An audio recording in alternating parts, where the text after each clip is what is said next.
Elizabeth kwa taarifa hiyo. Na shughuli za kutafuta mwili wa Rogers Kiplimo, mpiga mbizi aliyetumbukia katika korongo hatari la Cheploch, kaunti ya Elgeyo Marakwet, zimeingia siku ya 3, huku familia na wakazi wakionyesha kukata tamaa kwa kukosa wataalam na vifaa vya uokoaji. Juhudi za uopoaji au za kuopoa mwili wa marehemu Rogers Kiplimo aliyezama siku ya Jumapili bado hazijazaa matunda.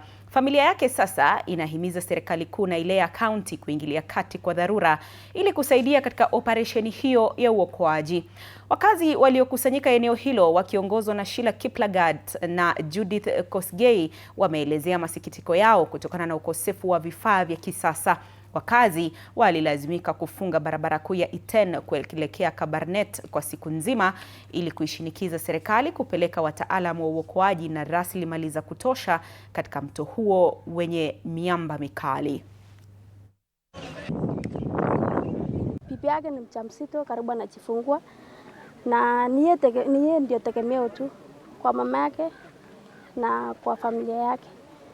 Na tumepoteza na tutapata mwili hadi saa hii. Tungepata hata tuende tumlase tukijua ndio amelala. Alikuwa kwa taifa kazi ya Taivas. Ngawa maji ilikuwa mingi zaidi.